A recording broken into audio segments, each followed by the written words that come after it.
ఇస్తే నా విలువ ఎక్కువ కాదు, ఎవరో నాకు కితాబు ఇవ్వకపోతే నా విలువ తక్కువ కాదు. నేను రాజశేఖర రెడ్డి రక్తం. రాజశేఖర రెడ్డి గారు వైఎస్ రాజశేఖర రెడ్డి గారు అయినప్పుడు ఆయన బిడ్డ వైఎస్ షర్మిలారెడ్డి కాకుండా ఎలా పోతుంది? ఆయన మనవడు రాజశేఖర రెడ్డి గారు మరీ ముఖ్యంగా కోరుకొని మా నాన్న పేరు పెట్టుకుంటాను అని వైఎస్ రాజారెడ్డి అని పేరు పెడితే ఆ మనవడికి ఆ పేరు కాకుండా ఎలా పోతుంది?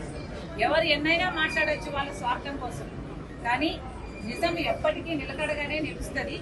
నేను రాజశేఖర రెడ్డి గారి రక్తాన్ని, ఆయన ఆశయాలను కాపాడటం కోసమే ఈరోజు కాంగ్రెస్ పార్టీలో ఇంత గట్టిగా ఆంధ్ర రాష్ట్రానికి వచ్చి పోరాటం చేస్తున్నాం. మీరు ఎన్నైనా మాట్లాడచ్చు. ఈరోజు పొద్దున చాలా దగ్గరి మనుషులు కూడా చాలా విచిత్రమైన, చాలా బాధ కలిగించే కామెంట్స్ చేశారు.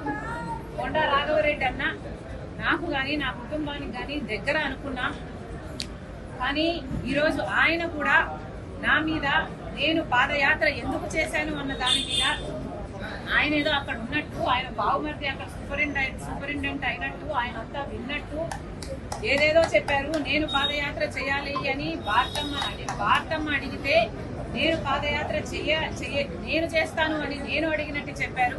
అన్న కొండ అన్న, మీ సూపరింటెండెంట్ చేత వచ్చి ఆయన ఈ మాట చెప్పించగలరా?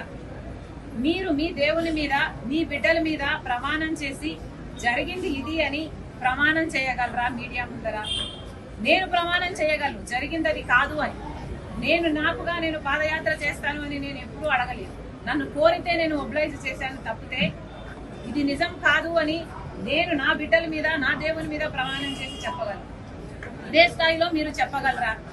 నేను నా భర్త పోయి అక్రమంగా డబ్బులు సంపాదించుకోవాలి అన్న ఉద్దేశంతో మేము జగన్ రెడ్డి దగ్గరికి వెళ్ళి మేము అడిగినట్టుగా మీరు చెప్తున్నారు. మీరు అక్కడ ఉన్నారా? మీరు అది ప్రూవ్ చేయగలరా?